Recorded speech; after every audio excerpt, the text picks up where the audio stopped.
என் உயிரே போனாலும் பரவாயில்லைங்க, மேகதாது அணை கட்டுவதை தடுத்து நிப்பாட்டுவேன் அப்படின்னு சொல்லி சொன்னார் பாருங்க நம்ம KN நேரு அவர்கள்.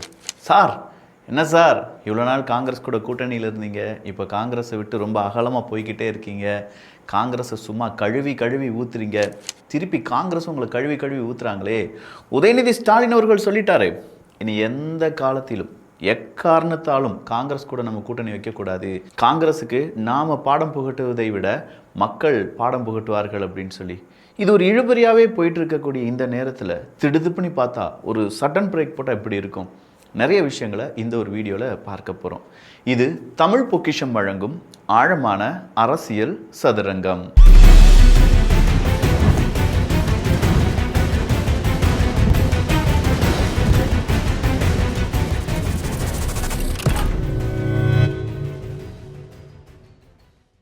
ரெண்டாம் கிளாஸ்லேருந்து 5ஆம் கிளாஸுக்குள்ளே நம்ம வீட்டில் குழந்தைகள் இருக்காங்க. 32 சென்டிமீட்டருக்கு பேக் மற்றும் லஞ்ச் பாக்ஸ் வேணும்னா செம காம்போ. அதுக்கான டீட்டெயில்ஸ் இந்த வீடியோ கேண்டில் இருக்குது, வேணுங்கிறவங்க பார்த்துக்கோங்க. மெரினால தன் தாத்தாவை புதைக்க இடம் தராத எடப்பாடி பழனிசாமி அவர்களுடன் கூட்டணி வைப்பதற்காக உதயநிதி ஸ்டாலின் அவர்கள் முன்னேற்பாடுகளை செய்தார் அப்படிங்கிற ஒரு செய்தியை நீங்கள் கேட்டிங்கன்னா என்ன செய்வீங்க?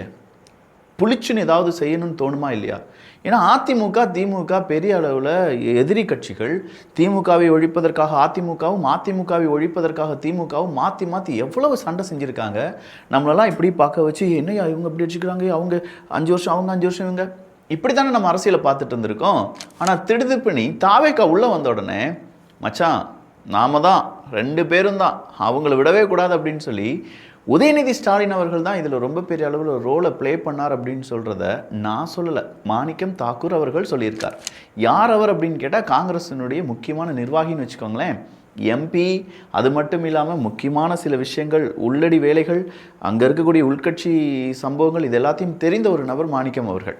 அவர் என்ன சொல்லியிருக்காரு, கான்ஃபரன்ஸ் காலை போட்டதே உதயநிதி தாங்க அப்படிங்கிறார். அப்போது மக்களாகிய நாம் எவ்வளோ பெரிய முட்டாளாக்கப்பட்டிருக்கிறோம் அப்படிங்கிறத கொஞ்சம் யோசிச்சு பாருங்கள். மக்கள் 108 109 MLA ஓகேப்பா இந்த தாவேகாக்குன்னு சொல்லி கொடுக்கும்போது எக்காரணம் கொண்டும் ஏன் கூட சினிமா நட்சத்திரமாக இருந்த விஜய் எப்படி சிஎம்மாக வந்துடலாம்? அதுவும் நம்ம கொளத்தூர் தொகுதியில் நம்ம அப்பாவையே தோற்கடிச்சிட்டாங்க, அவங்க எப்படி சிஎம்மாக வந்துடலாம் அப்படிங்கிற அந்த பதட்டத்தினாலையும் அந்த பெரிய ஒரு அவமானத்தினாலையும் ஒரு ஈகோனாலையும் இத்தனை வருட அரசியல் பாரம்பரியம் இதை விட்டுட்டா நம்ம முதலமைச்சர் ஆகவே முடியாது அப்படிங்கிறதுனால உதயநிதி ஸ்டாலின் அவர்கள் விஜய் அவர்களை எதிர்க்க நினைத்தாரா அப்படிங்கிற ஒரு கேள்வியை இன்னைக்கு காங்கிரஸ்காரங்க எல்லாரும் கேட்டுட்டு இருக்காங்க. காங்கிரஸ் மட்டும்தானா? IUML என்ன சும்மா இருக்காங்களா? ஷாஜகான் அவர்களுக்கு சிறுபான்மையினருக்கான முக்கியமான ஒரு பதவி, அமைச்சர் பதவி கொடுத்துட்டாங்க. எல்லாருடைய ரிக்வஸ்ட்டும் எனக்கு வந்துட்டு இருக்கு. ஷாஜகான் அவர்கள் சொல்றார், அமைச்சர் ஷாஜகான் அவர்கள் சொல்கிறார், எல்லாருடைய ரிக்வஸ்ட்டும் என்கிட்ட வந்துட்டு இருக்கு, சிறுபான்மையினருக்கு என்ன வேணும், அவங்களுக்கு என்ன இப்போ குறைகள் இருக்குது அப்படிங்கிறதெல்லாம் கேட்டு அறிந்து, அதே மாதிரி பட்டியலினத்தை சமுதாயத்தை சார்ந்தவங்களுக்கும் என்ன வேணும் அப்படிங்கிறதெல்லாம் கேட்டு அறிந்து நான் நிறைய விஷயங்கள் செய்வேன் அப்படின்னு சொல்கிறார். IUML அவங்க வாழ்நாளில் ஒரு அமைச்சர் பதவி அப்படிங்கிறத திமுக கூட்டணியில் யோசிக்க முடியுமான்னு கேட்டால், சார் கற்பனை செஞ்சு பார்த்தா திமுக விரட்டி விட்டுருவாங்க. அப்படிப்பட்ட IUMLக்கு அமைச்சர் பதவி அப்படிங்கிறது இப்போது தாவேகாவால் கொடுக்கப்பட்டிருக்கிறது. அப்போ IUML அந்த காதர் மொய்தீன் அவர்களிடம் சில கேள்விகள் அப்படிங்கிறது, உங்களை கழுவி ஊற்றுறாங்களே, எங்க தென்னை மரம் வைப்பது நாங்கள், இளநீர் வெட்டி குடிப்பது அவங்களா அப்படின்னு சொல்லி ஆசாலாம் அவங்கள விமர்சனம் பண்ணுறாரு அப்படின்னு சொல்லி கேட்டதற்கு அவர் சொல்கிறாரு, ஆமாம் 2 சீட்டு நாங்கள் திமுகவினுடைய அந்த தயவுதாட்சியினால தான் ஜெயிச்சோன்னு வச்சுக்கோங்களேன். அவங்க எத்தனை ஜெயிச்சாங்க? ஒரு 52 ஜெயிச்சாங்களா? எங்களுடைய தயவுதாட்சியினால தான் அவங்க 52 ஜெயிச்சிருக்காங்க. அவங்க எங்களுக்காக வாக்குகள் கேட்டபோது எங்களுக்கு 2 சீட்டு கிடச்சிச்சுன்னா நாங்கள் அவங்களுக்காக மீதம் இருக்கும் எல்லா களத்திலும் உழைத்து இருக்கிறோம், எங்களுடைய ஓட்டுக்கள் அவங்களுக்கு கிடைச்சிருக்கு அப்படின்னா எங்களை எவனும் விமர்சிக்கக்கூடாது. எவனும் சொல்லலை, அங்கே எங்களை யாரும் விமர்சிக்கக்கூடாது, விமர்சிப்பதற்கான எந்த அதிகாரமும் அவங்கக்கிட்ட இல்லை, எதுவுமே அவங்கக்கிட்ட இல்லை அப்படின்னு சொல்கிறார். விமர்சித்தால் எங்களுடைய விமர்சனம் வேற மாதிரி இருக்கும் தலைவரே அப்படின்னு சொல்லியிருக்காரு காதர் மொய்தீன் அவர்கள். கேட்டுக்கோங்க திமுக பாய்ஸ், கொத்தூஸ். இதை விட ரொம்ப இம்பார்ட்டண்ட்டானது நம்ம கர்நாடகா மேகதாது அணை, அதை கட்டுவதற்கோ அதை பற்றி கேள்விகள் கேட்பதற்கோ தமிழகத்துக்கு எந்த விதமான அதிகாரமும் இல்லை அப்படின்னு சொல்லி அங்கே கர்நாடகாவினுடைய தலைவர்கள் சொல்ல ஆரம்பிச்சிட்டாங்க. தாவேகாக்கு பெரிய தலைவலி கர்நாடகா, அந்த பக்கமாக இருக்கக்கூடிய முல்லை பெரியார் அணை, இதனுடைய பிரச்சனையை நீங்கள் எப்படி அணுகப் போகிறீர்கள் முதல்வர் விஜய் அவர்களே அப்படிங்கிறத இப்போதே மக்கள் கேள்வியாக கேட்டு வருகிறார்கள். ஏன்னா தண்ணீர் இல்லாமல் நாம் வாழவே முடியாது. அதுவும் 2 ஸ்டேட்டு நமக்கு தண்ணீரே தரமாட்டேன்னு சொல்லிட்டு இருக்காங்க. அவங்கக்கிட்ட மல்லு கட்டிட்டு தான் நம்ம இத்தனை வருடங்களாக நீங்கி போயிட்டு இருக்கோம். நம்முடைய விவசாயிகளுக்கு தேவையான தண்ணீரை வாங்கி கொடுத்துட்ருக்கோம். அங்கே சட்டங்கள், அதுக்கான நீதிமன்றங்கள், நீதி தீர்ப்பு இதை மதிக்காத சில அரசாங்கங்கள் இப்போது நமக்கு எதிராக போர்க்கொடியை தூக்கி கொண்டு தான் இருக்கிறார்கள். அப்படிப்பட்ட கர்நாடகா மேகதாது அணையை நாங்கள் கட்ட போகிறோம் அப்படின்னு சொன்னோன்னே நேரு அவர்கள் வந்து சொல்கிறார், என்ன தமிழ்நாட்டில் காங்கிரஸ் ஆட்சி நடக்குதுன்னு சொன்னனால காங்கிரஸ் அங்கேருந்து என்ன சொன்னாலும் நாங்கள் கேட்டுருவோம்னு நினச்சிட்டு இருக்காங்களா? முடியாது முடியாது, நாங்கள் உயிருடன் இருக்கும் வரையில் மேகதாதுவில் அணை கட்ட முடியாது சார். போன ஆட்சியில் நீங்கள் தான் சார் அவங்களுக்கு போய் எல்லாரும் முக ஸ்டாலின் அவர்கள், அண்ணன் திருமாவளவன் அவர்கள் எல்லாருமே போய் கர்நாடகாவில் இவங்களுக்கு ஓட்டு போடுங்க, அவங்களுக்கு ஓட்டு போடாதான் தான் நீங்கள் ஜெயிக்க முடியும், இல்லாட்டி பாஜக உள்ளே வந்துருப்பாய் அப்படின்னு சொல்லி ஓட்டு கேட்டதெல்லாம் நீங்கள் தான் சார். அதை விட ரொம்ப இம்பார்ட்டண்டான இன்னொரு விஷயம் இருக்குது தெரியுமா? முதலாவது பாஜக உள்ளே வந்துடும் பாய், அடுத்த எலெக்ஷனில் காங்கிரஸ் உள்ளே வந்துடும் பாய் அப்படின்னு சொல்ல போகிறாங்க திமுக காரங்க. ஏன்னா காங்கிரஸ் இப்போ வெளியில் வந்துட்டாங்க, தாவிக கூட கூட்டணி சேர்ந்துட்டாங்க, அமைச்சரவையில் பதவி கிடைக்க போகுது, கிடைச்சிருச்சு. ஏகப்பட்ட முன்னேற்பாடுகள், நிறைய இடத்துல அவங்களுக்கான அந்த அதிகாரம், அதே மாதிரி வரவேற்புகள் அதிகமாக இருக்குது தாவிகாவுடன் கூட்டணி வச்சதுனால. ஸோ காங்கிரஸுக்கு ஒரு புத்துயிர் கிடைச்ச மாதிரி தமிழ்நாட்டை பொறுத்த வரைக்கும். அப்படிப்பட்ட காங்கிரஸை நீ நாங்கள் சேர்க்கவே மாட்டோம் அப்படின்னு சொல்லி திமுக சொன்னாங்கன்னா, பாயிண்டை பிடிச்சிட்டிங்க திமுக அடுத்தா பிஜேபி கூட தான் அலைன்ஸ் வைக்க போகுதான். நிறைய பேர் அதை தான் பேசிக்கிட்டு இருக்காங்க. என்னானாலும் சரி காங்கிரஸை ஜெயிக்க விடக்கூடாது பாஸ். இவ்வளோ நாள் பாஜக ஜெயிப்பதற்கு அமித்ஷாவும் மோடியும் தான் காரணம் சொல்லி நான் தப்பாக நினச்சிக்கிட்டேன். அதுக்கெல்லாம் காரணம் காங்கிரஸ் தான் அப்படின்னு சொல்லி நேற்றே நம்ம சின்னவர் உதயநிதி ஸ்டாலின் அவர்கள் போட்டு உடைச்சாரு பாருங்க. நிறைய பேர் கேட்குறாங்க, இதையே இப்போ தான் கண்டுபிடிக்கிறீங்களா? இன்னும் ஏகப்பட்ட விஷயங்கள் இருக்குது, அதெல்லாம் எப்போ கண்டுபிடிக்க போகிறீங்க அப்படின்னு சொல்லி கேட்டுட்டு இருக்காங்க. ஸோ காங்கிரஸ் ஜெயித்ததற்கு இல்லை, ஜெயிக்காமல் போனதற்கு காரணம் என்ன அப்படிங்கிறத இவங்க தேடுறதை விட்டுட்டு பிஜேபி ஜெயிப்பதற்கு காரணம் காங்கிரஸ் தான் அப்படிங்கிறத திமுக கண்டுபிடித்திருக்கிறது. என்ன ஒரு அரிய வகை கண்டுபிடிப்பு. சரி, இந்த கண்டுபிடிப்பெல்லாம் அப்படியே இருக்கும்போது 5 வருஷம் கூட இந்த ஆட்சி ஓடாதுங்க அப்படின்னு சொல்லி நேற்று ஸ்டாலின் அவர்கள் சொல்லிட்டு போயிட்டார். அவங்க சரி கிடையாது. 10-15 நாள்லேயே பாருங்கள் எவ்வளவு கொலைகள், வன்புணர்வுகள், எத்தனை வழக்குகள் அப்படிங்கிறதெல்லாம் ஸ்டாலின் அவர்கள் சொல்லிட்டு கடைசி அவர் சொல்கிறார், 2 நாள் குழந்தை ஒரு புதிய பொம்மை பார்த்து விளையாண்டுட்டு தான் இருக்கும், அதன் பிறகு தாயை தேடி வரும், நம்ம மக்கள் நம்மை தேடி வருவாங்க, காத்திருங்க, கான்ஃபிடென்ட்டாக இருங்க அப்படின்னு சொல்லிட்டு போனார். அப்போ தான் அவர் சொல்கிறாரு 5 வருஷம்லாம் இது ஓடாதுங்க அப்படின்னு சொன்னோன்னே அமைச்சர் ராஜ்மோகன் அவர்கள் என்ன சொன்னார், அதெல்லாம் கிடையாது, 50 வருஷம் எங்களுடைய ஆட்சி தான் அப்படின்னு சொன்னார். வைகோ அவர்கள் என்ன சொல்கிறார் அப்படின்னா, அதாங்க இந்த முதிர்ச்சியற்ற அரசியல்வாதிகளுக்கு முதிர்ச்சியுள்ள அரசியல்வாதிகள் அப்படின்னு சொல்லுவாங்கல்ல. பொதுவாக வைகோ அவர்கள் கொஞ்சம் முதிர்ச்சியானவர் அப்படிங்கிறது பலராலும் சொல்லப்பட்டிருக்கிறது. ஆனால் என்ன சேராத இடத்துலலாம் சேர்ந்து பல இடங்களில் அவமானப்பட்டு, எது திமுகவுக்கு எதிராகத்தான், வாரிசு அரசியலுக்கு எதிராகத்தான் வைகோ கட்சியை தொடங்கினார் அப்படிங்கிறதுலாம் வேற ஒரு விஷயம். ஆனாலும் வைகோ அவர்கள் சொல்லியிருக்காங்க, குறைந்தது ஒரு 6 மாதங்கள் அவங்களுக்கு ஒரு அவகாசம் கொடுங்க. 6 மாதங்களில் தானங்க ஒரு அரசு எப்படி செயல்படுகிறது அப்படிங்கிறத நம்மளால் சொல்ல முடியும். அதை விட்டுட்டு இப்போவே வந்து நீங்கள் அதை செய்யலை இதை செய்யலைன்னு சொன்னால் அதெல்லாம் சரியே இல்லை அப்படின்னு சொல்லியிருக்கார் வைகோ அவர்கள். ஐயா, ஸ்டாலின் அவர்கள் சொன்னதற்கு நேர் எதிராக சொல்லிட்டீங்க. ஆல்ரெடி ஸ்டாலின் அவர்களுடைய கூட்டணியிலிருந்து விசிகா வெளியேறிவிட்டது. ஐயோஎம்எல், ஐயோ அம்மா அப்படின்னு சொல்லிட்டு இருக்காங்க. இந்த பக்கமாக மதிமுக வெளியேறி விடுவார்களோ அப்படிங்கிற ஒரு சொல் அப்படியே வந்துட்டு இருக்கு. ஆனால் தேமுதிக மட்டும் ரொம்ப ஸ்ட்ராங்காக, என்னானாலும் சரி எங்கள் அண்ணன் ஸ்டாலின் கூட தான் நாங்கள், எப்படி என்ன நடந்தாலும் சரி, எத்தனை பேர் திமுக விட்டு வெளியில் போனாலும் சரி போக மாட்டோமே. நாங்கள் இப்போ தான் வேற ஒரு பார்ட்டிலேருந்து வந்திருக்கோம். இந்த பார்ட்டிலேருந்து அடுத்ததுக்கு போனால் மக்கள் எங்களுக்கு கழுவி ஊற்றுவாங்க. கடைசி வரைக்கும் நாங்கள் திமுக கூட தான் இருக்க போகிறோம் அப்படின்னு சொல்கிறத சொல்லாமல் சொல்லி வருகிறார்கள் பிரேமலதா விஜயகாந்த் அவர்கள். அடுத்ததா இவங்க எல்லாரும் இப்போ என்ன செய்ய ஆரம்பிச்சிருக்காங்க, உதயநிதி ஸ்டாலின் அவர்கள் இன்றைக்கி துபாய் கிளம்பி போயிட்டார். எதிர்கட்சி தலைவர் ஐயா இந்த வேலைலாம் நமக்கு சரிப்பட்டு வராது அப்படின்னு சொல்லிட்டு அவர் போயிட்டாரா? இல்லை, இங்கே வெக்கையாக இருக்கியா? துபாயிலையும் வெக்கையாக தான் இருக்கும். ஆனால் அவங்களுக்கு தனியாக வேறு ஏதாவது இருக்க வாய்ப்புகள் இருக்குது பார்த்தீங்களா? ஏதாவது சின்ன சின்ன வீடுகள் அங்கே வாங்கி வச்சுருப்பாங்க. ஸோ அதுக்காக அவர் அங்கே போயிருப்பாருன்னு வச்சுக்கோங்களேன். வித் குடும்பமாக தான் போயிருக்காரு. பட் இந்த இடத்துல அவர் சொன்ன ஒரு விஷயம் இருக்குது, நாம் பிற வீடுகளுக்கு போய் நம்ம வாக்குகளை சேகரித்தோமே தவிர நம்ம வீட்டுக்குள்ளே நம்ம வாக்குகளை கேட்கறதுக்கு மறந்துட்டோமோ அப்படின்னு சொல்லி எனக்கு ஒரு தோன்றல் வருகிறது. இந்த தோல்விக்கு காரணம் சோஷியல் மீடியா தான் அப்படின்னு சொல்லி அதுக்கு மேலே நான் பழி போட விரும்பலப்பட்டு சோஷியல் மீடியாவை நம்ம சரியாக கையாளவில்லையோ அப்படிங்கிற ஒரு தோன்றல் எனக்குள் வருகிறது அப்படின்னு சொல்லி உதயநிதி அவர்கள் பேசின பேச்சில் ஒரு பதட்டம் இருந்துச்சு. நல்லா பார்த்தீங்கன்னா அவருடைய கை நல்லா ஷிவர் ஆகுது. அவருடைய ஸ்பீச் அப்படிங்கிறது ஒரு 8 நிமிஷம் 10 நிமிஷம் ஸ்பீச்சுக்கு ஒரு 29-30 தடவை பேப்பரை பார்த்துருப்பார். பேப்பரை பார்த்து வாசிக்கிறார். அதுவும் அவங்களுடைய செயல் வீரர்கள் கூட்டம், அவங்களுடைய இளைஞரணி கூட்டம் தான் அங்கே நடந்துச்சு. வேறு யாரும் பெருசாக மக்கள் மீடியா அப்படிங்கிறதுலாம் இல்லை. அதுலேயுமே அவருக்கு ரொம்ப பெரிய அளவில் டென்ஷன் இருந்துச்சு அப்படிங்கிறத நம்மளால் பார்க்க முடிகிறது. ஸோ திமுகவை பொறுத்த வரைக்கும் அந்த டென்ஷனுக்கான காரணம் ஒருவேளை குடும்ப அரசியலாக இருக்குமோ அப்படின்னு சொல்லி பலரும் கேட்டுட்ருக்காங்க. அது என்ன விக்கி குடும்ப அரசியல் அப்படின்னா வேற ஒன்றுமே இல்லைங்க. ஒரு பக்கமாக கனிமொழி அக்கா சொல்கிறாங்க இல்லை பிஜேபி கூட கூட்டணி வைக்கக்கூடாது, நீ உதயநிதி ஸ்டாலின் அவர்கள் ஒத்த காலம் நின்றுட்டுருக்காரு, இல்லை நீங்கள் பிஜேபி கூட அலைன்ஸ் வச்சாதான் முடியும் அப்படின்னு சொல்லி. அப்போ அவங்களுக்குள்ளேயே புகைச்சல் வந்து அக்காவா இல்லை அப்பாவா அப்படிங்கிற மாதிரி உதயநிதி ஸ்டாலின் அவர்களுக்கு ஒரு செக்மேட் எங்கேயோ வந்துட்டு இருக்கோ அப்படிங்கிற பரவலான கேள்வியும் இங்கே நம்ம பார்த்து கொண்டு தான் இருக்கிறோம். அப்பா அப்படின்னு சொன்னால் எனக்கு மனசில் அப்படியே அப்பாவு வரார். அப்பாவு வந்தோடனே என்ன சொல்கிறாருன்னா 300 கோடிக்கு 30,000 வாட்ஸ்அப்பை வச்சு எங்கே இந்த ரூட் மாஃபியான்னு சொல்லிட்டு இருக்காங்களே, யாரையா அது? ரூட்டுன்னு ஒரு அமைப்பு இருக்குது, பெண் நிறுவனம் மாதிரி ரூட்டுன்னு ஒரு நிறுவனம் இருக்குது அப்படிங்கிறதெல்லாம் எனக்கு தெரியும். நானும் ரூட் மாஃபியாவில் ஒரு அங்கம் அப்படின்னு சொல்லி எவனாமோ பொருளையை கிளப்பி விட்டுட்ருக்கேன். ஐயா சத்தியமாக ஒரு விஷயத்த சொல்லட்டா, ₹1 இல்லாமல் நான் வாழ்ந்திருக்கேன். ₹1 கூட இல்லாமல் நான் வாழ்ந்திருக்கேன் என்னுடைய இளமை பருவத்தில். கொடுமை என்னென்னா, இளமை பருவத்தில் வறுமை அப்படிங்கிறது ரொம்ப பெரிய கொடுமை. அது நம்ம படிக்க முடியாமல் ஒரு 1 இயர் நல்ல மார்க் எடுக்கிற, ஃபஸ்ட் ரேங்க் எடுக்கிற ஒரு பையன், கேஷ் அவார்ட்லாம் வாங்கின ஒரு பையனால் 1 வருஷம் படிக்கவே போக முடியல அப்படின்னு சொல்லி அவன் குப்பை அள்ளுறதுக்கும், காய்கறி கடைக்கும், அதே நேரத்தில் இந்த ஆக்கரி கடைன்னு சொல்லுவாங்கள்ல, பழைய இரும்பு தகரம் இங்கெல்லாம் போய் வேலை செஞ்சவனுக்கும் இருக்கக்கூடிய வலி வேதனைன்னு ஒன்று இருக்குது பார்த்தீங்களா, அந்த வைராக்கியம்னு ஒன்று இருக்குல்ல, அது என்கிட்ட நிறைய இருக்குது. ₹1 இல்லாமல் அழுத காலங்களும் சாப்பிடாத காலங்களும் இருக்குது.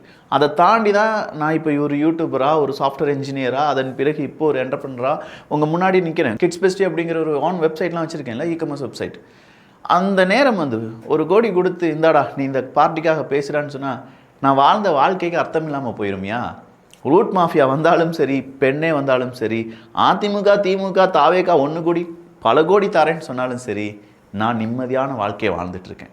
யாருடைய வம்பு தும்புக்கும் போகாமல் மக்களுக்கு என்ன வேணும், என்னால் எவ்வளோ உண்மைகளை வெளியில் கொண்டு வர முடியும், அதை மட்டும்தான் நான் செய்யணும்னு நினச்சிட்ருக்கேன். அதில் நான் கடைசி வரையிலும் தடம் புரளாமல், யாருடைய பேச்சுக்கும் அடிபணியாமல், என் மனசாட்சிக்கு என்ன தோணுதோ அதன்படி தான் இங்கே வேலை செய்ய போகிறேன். இந்த வேலை எனக்கு ரொம்ப பிடிச்ச வேலை. டே நைட்டாக உட்காந்து இங்கே வேலை செஞ்சிட்ருக்கேன். காசுக்காக நினச்சிட்ருக்காங்க சார். காசுக்குன்னா நான் சாஃப்ட்வேர் இன்ஜினியராக இருந்தபோது மாதத்தில் லட்சக்கணக்கில் சம்பளம் வாங்கிட்டு இருந்திருப்பேன். அதெல்லாம் இல்லை எனக்கு இங்கே பிரச்சனை. எனக்கு பிரச்சனை இங்கே மக்களுக்கான ஒரு மாற்றம். அது நல்லபடியாக வந்துச்சுன்னா நல்லதுன்னு சொல்ல போகிறோம். தாவேக்கா தப்பு செய்கிறாங்கன்னா நாளைக்கே இழுத்து பிடிச்சி அடிக்க போகிறோம். தாவேக்கா நீ தப்பு செய்கிறையா, கொஞ்சம் மாற்றிக்குவையான்னு சொல்லி. இதுதாயா நாங்கள் செய்ய வந்திருக்கோம். அந்த ரூட்டு மாஃபியா அப்படின்னு சொல்கிறாங்க, கண்ணில் காணிங்க யாரையா அந்த ரூட்டு மாஃபியா அப்படிங்கிற மாதிரி இருந்துச்சுங்க கொஞ்சம் கருத்துக்களெல்லாம் பார்க்கும்போது. விக்கி உன்னுடைய வீடியோவை நான் தொடர்ந்து பார்ப்பேன், ஆனால் நீ என்னப்பா இப்படி பேச ஆரம்பிச்சிட்ட அப்படின்னு சொன்னால், பேச ஆரம்பிக்கல, இப்போ தான் ஆரம்பிச்சிருக்காங்க ஆட்சியே. பேசுறதுக்கு இன்னும் காலங்கள் இருக்கிறது ஐயா, காலங்கள் இருக்கிறது. 15 நாட்கள்லேயே பேச முடியாது. நம்ம வாட்ஸ்அப் குரூப்பில் நான் ஒரு ரிக்வெஸ்ட்டை போட்டிருந்தேனே, சார் கஞ்சா போதைப் பொருள் இதை தடுப்பதற்கு மினிமமாக நம்ம காவல்துறை அதிகாரிகளுக்கு எத்தனை மாதங்கள் தேவைப்படும்? 1 மாதத்தில் முடியாதுன்னு சொல்லியிருக்காங்க நிறைய பேர் என்ன சொல்லியிருக்காங்க, 6 மாதத்துலேருந்து 1 வருஷம். எக்ஸாக்டாக எல்லாருக்கும் தெரியுது. ஒன்றுமே இல்லை, நம்ம குடும்பத்தில் ஒரு சிக்கலுங்க. நம்ம குடும்பத்தில் ஒரு அப்பா அம்மா இல்லாட்டி அண்ணன் தம்பி பிரச்சனை, சொத்து தகராறு, ஏதோ ஒன்று, அதை முடிக்கிறதுக்கு நமக்கு எவ்வளோ நாள் ஆகும்? ஒரே நாள் உங்களால் முடிச்சிட முடியுமா? மாமா மச்சானெல்லாம் கூப்பிட்டு வச்சு, அண்ணன் அக்கா பிள்ளைகளெல்லாம் கூப்பிட்டு வச்சு, அதை ஒரு நாள் ஒரு 2 வாரங்கள் இழுத்து, மறுபடியும் ஒரு 2 மாதங்களுக்கு பிறகு ஆற போட்டு பேசி, மினிமம் ஒரு 6 மாதம் அந்த குடும்ப பிரச்சனையை முடிக்கிறதுக்கு ஆகாதா? சார் புது அரசாங்கம் வந்திருக்கு. இந்த அரசாங்கத்தை வீழ்த்துவதற்கு ஒரு கூட்டம் தயாராக இருக்குது. பழைய அரசாங்கத்தால் பலனடைந்தவர்கள் நிறைய பேர் உள்ளே இருக்காங்க. காசு கொடுத்து வேலைக்கு சேர்ந்தவங்க, ஊழல் செஞ்சவங்க, ஏகப்பட்ட இடத்துல கடன் வாங்கி வச்சுருக்காங்க. அப்போ இவங்களுக்கு எக்ஸ்ட்ராவாக காசு வந்தால் தான் கடனெல்லாம் அடைக்க முடியும். இவனுங்க பாட்டுக்கு புதுசாக வந்திருக்காங்க, எல்லாம் யங்ஸ்டர்ஸ், அமைச்சர்கள்லாம் புதுமுகமாக இருக்குது, எல்லாருமே இளைஞர்களாக இருக்காங்க. அவங்க பாட்டுக்கு புது ரூலாக போடும்போது இவங்களுக்கான இன்கம் கம்மியாயிட்டே இருக்குது. இன்றைக்கி கூட திடீர்னு அமைச்சர் ரமேஷ் அவர்கள், அறநிலைத்துறையில் இருக்கக்கூடிய அமைச்சர் ரமேஷ் அவர்கள் கோயிலுக்கு போகிறார், பிரசாதத்தை எடுக்கிறாரு. எங்கேயா எக்ஸ்பைரி டேட்டு, இதை சாப்பிட்டு மக்களுக்கு ஏதாவது ஆயிடுச்சுன்னா என்னத்தான் சொல்லுவாங்க, உடனடியாக மாற்றுங்க அப்படின்னு சொல்கிறார். உடனடியாக ஃபோன் போடுறார், நம்முடைய கட்சி நிர்வாகிகளை எல்லா கோயிலுக்கும் போக சொல்லுங்கள், அங்கே இருக்கக்கூடிய பிரசாதத்தை சாப்பிட்டு பார்க்க சொல்லுங்கள், பிரசாதத்தில் இந்த மாதிரி எம்ஆர்பி இருக்கா இல்லாட்டி எக்ஸ்பைரி டேட் இருக்கா எல்லாத்தையும் எடுத்து எனக்கு ஃபோட்டோ அனுப்ப சொல்லுங்கள், இன்றைக்கே நம்ம இதெல்லாம் மாற்றணும் அப்படின்னு சொல்கிறார். யாருடைய அடி வயிற்றில் கை வைக்கிறாங்கன்னா, இவ்வளோ நாள் ஊழல் செஞ்சுட்டு இருந்தவனுடைய வயிற்றில் கை வைக்கிறாங்க. இப்படி கை வைக்கும்போது என்ன ஆகும்? பயம் வரும். இந்த அரசாங்கத்தை வீழ்த்த வேண்டும், மக்களிடையே ஒரு கொதிப்பு நிலை ஏற்படுத்த வேண்டும், மக்கா போடுங்கயா ஒரு கூட்டத்தை அப்படின்னு சொல்லி ஊழல் செஞ்சவங்களாம் இன்றைக்கி ஒரு கூட்டத்தை போட்டுட்டு இருப்பான். நம்மளை வேலை செய்ய விட மாட்டேங்காங்கன்னு சொல்லி நம்ம போராடுவோமா?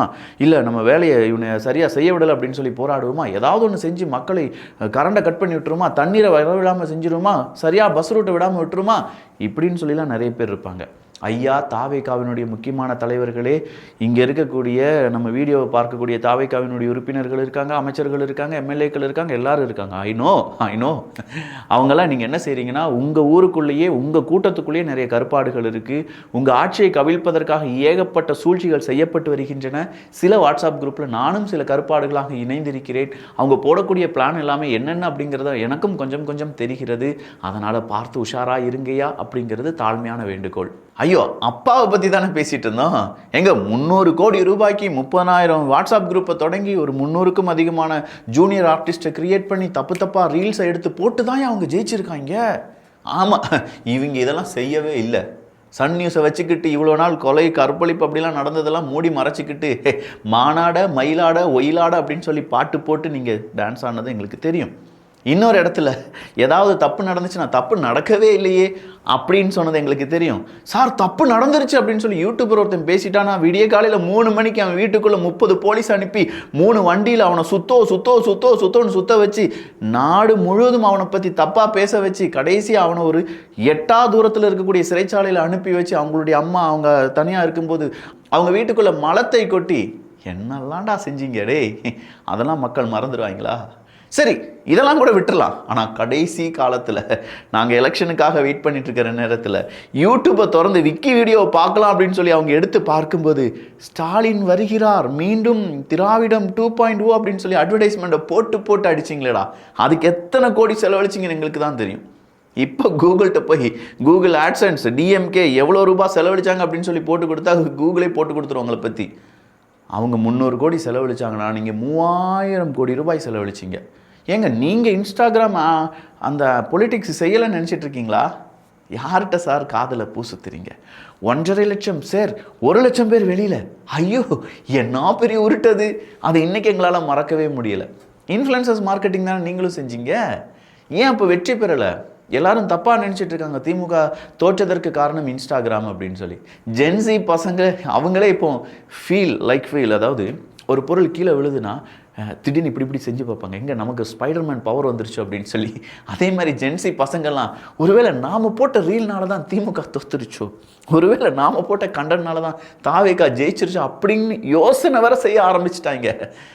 அதனால் மக்களுக்கு நல்லது செய்யுங்க, நல்லது நடக்கும். மக்களுக்கு தீங்கு செஞ்சீங்கன்னா உங்களுக்கும் தீங்கு கூப்பு அப்படிங்கிறது இருந்துக்கிட்டே தான் இருக்கும். எகெயின் அண்ட் எகெயின் நீங்கள் சோஷியல் மீடியாவில் குற்றம் சொல்லி இன்ஸ்டாகிராமை நம்ம எல்லாரும் ஆக்குப்பை பண்ணணும், தாத்தா காலத்து திமுக எல்லாரும் உள்ளே வாங்கடா அப்படின்னு சொல்லி ரீல்ஸே போட தெரியலை. போட்ட ரீல்ஸ் எல்லாம் ரொம்ப மொக்கையாக இருக்குது. இந்நாள் வரையிலும் ட்ரோல் மெட்டீரியலாக மாறாத ஒரு கட்சி திமுகவா ஏகப்பட்ட இடத்துல இருந்தாலும் அவங்களுடைய உறுப்பினர்கள் ட்ரோல் மெட்டீரியலாக மாறினது கிடையாது. ஆனால் தேவையில்லாமல் இன்ஸ்டாகிராமுக்குள்ளே வந்து ட்ரோல் மெட்டீரியலாக மாறாதீர்கள் ஊபிகளே கொத்தூஸ்களே அப்படிங்கிறது என்னுடைய தாழ்மையான வேண்டுகோள். யூடியூப்பில் பிரபலமாக இருக்கிறவங்களாலேயே இன்ஸ்டாக்குள்ளே போய் பிழைக்க முடியாது, இன்ஸ்டாவில் பிரபலமாக இருக்கிறவங்க யூடியூபுக்குள்ளே வந்தும் பிழைக்க முடியாது. இது இரண்டுமே வெவ்வேறு உலகம். அப்படி இருக்கும் பட்சத்தில் எதுவுமே சம்மந்தம் இல்லாமல் நானும் இன்ஸ்டாக்குள்ளே போகிறேன், என்னுடைய கட்சியை வளர்க்க போகிறேன், நாங்கள் தாண்டா அப்படின்னு சொல்லி வந்தீங்க, வசமாக வச்சு செஞ்சு விட்ருவாங்க பசங்க. பார்த்துக்கோங்கப்பா. பசங்க மட்டும் இல்லை, பொண்ணுங்க வேறு லெவல் எடிட்டிங் கேமிங் எல்லாமே பொண்ணுங்க இன்ஸ்டாகிராமில் வேறு லெவலில் இருப்பாங்க. அவங்க முன்னாடிலாம் எடிட்டிங்லாம் அவங்க முன்னாடி நீங்கள் ஒன்றுமே இல்லை. அதனால் கொஞ்சம் பார்த்து நிதானமாக முடிவு எடுங்க. முடிவு எடுத்துக்கிட்டு ஐயோ குத்துதே குறையுதே அப்படின்னு சொன்னால் அங்கே யாராலையும் உங்களை காப்பாற்ற முடியாது. இன்ஸ்டாகிராம் சந்து, ட்விட்டர் எப்படி ரொம்ப அபாயகரமானதோ இன்ஸ்டா அதை விட அபாயகரமானது. Very dangerous. Stalin is more dangerous than Karunanidhi அப்படின்னு சொன்ன டைலாக்லாம் இருக்குது பார்த்தீங்களா? Instagram is more dangerous than DMK. பார்த்து இருந்துக்கோங்க. ஸ்கூல் திறக்க போகுது. நம்ம வீட்டு குழந்தைகளுக்கு 3 சிப்ஸ் இருக்கக்கூடிய நல்ல பெரிய பேக், செம்ம ஹை குவாலிட்டியான இந்த பேக், அது கூடவே ஒரு பவுச், அந்த பவுச்சுக்குள்ளே ஒரு அன்லிமிட்டெட் பென்சில் ஒன்று இருக்கும், அது இல்லாமல் ஒரு இரேசர் இருக்கும், ஒரு ஷூ ஷேப் ஷார்ப்னர் ஒன்று இருக்கும், அது கூடவே நம்ம கையில் பேண்டாக போடக்கூடிய ஒரு ஸ்கெயில் இருக்கும். இது மட்டும் இல்லாமல் ஒரு இன்சுலேட்டட் ஒரு லஞ்ச் பாக்ஸ் அப்படிங்கிறதும், அதுக்குள்ளேயே கறிக்கான ஒரு கண்டெய்னர், அது இல்லாமல் ஒரு ஃபோக், இதெல்லாம் சேர்ந்து ஒரு காம்போவாக 999 ருபீஸுக்கு வெறும் 999 ரூபா. இந்த பேக்கே வெளியில் 1200 அசால்ட்டாக விற்பாங்க. இந்த லஞ்ச் பாக்ஸ் அப்படிங்கிறத கண்டிப்பாக எனக்கு தெரிஞ்சு ஒரு 400 450 மேலே விற்பாங்க. இது வாங்குறவங்களுக்கு ரொம்பவே லாபம். 100 பீஸ் இருக்குது, வேணுங்கிறவங்க வாங்கிக்கோங்க. அதுக்கான லிங்க் கீழே டிஸ்கிரிப்ஷனில் இருக்குது. கேர்ள்ஸுக்கு தனியாக போட்டிருக்கேன், பாய்ஸுக்கு தனியாக போட்டிருக்கேன். வேணுங்கிறவங்க அதை செலக்ட் பண்ணி வாங்கிக்கோங்க. இல்லைப்பா எனக்கு இது கூடவே கொஞ்சம் ஹை குவாலிட்டியான பிளாஸ்டிக்கில் இருக்கக்கூடிய ஒரு சிப்பர் வாட்டர் பாட்டிலும் கிடைச்சா நல்லா இருக்குமேன்னு கேட்டால், இந்த சிப்பர் வாட்டர் பாட்டில் நீங்கள் இது கூட ஆட் பண்ணிங்கன்னா 69 இது வாங்க முடியும். ஸோ டோட்டலாக இதுக்கான எல்லா டீட்டெயில்ஸும் நம்ம வெப்சைட்டில் இருக்குது, வேணுங்கிறவங்க வாங்கிக்கோங்க. இல்லை நம்ம வீட்டில் எல்கேஜி, ப்ரீகேஜி, யூகேஜி வரை போகக்கூடிய குழந்தைகள் இருக்காங்க, அவங்களுக்கான பேக், அவங்களுக்கான ஒரு வாட்டர் பாட்டில் அப்படிங்கிறத 349 உங்களால் வாங்க முடியும். அதுக்கான லிங்கும் கீழே டிஸ்கிரிப்ஷனில் இருக்குது. இது சிங்கிள் சிப் பேக் தான், சின்ன குழந்தைகளுக்கு ரொம்ப க்யூட்டாக இருக்கும். இது எல்லாமே 3D embossed high quality back என்பதும் குறிப்பிடத்தக்கது.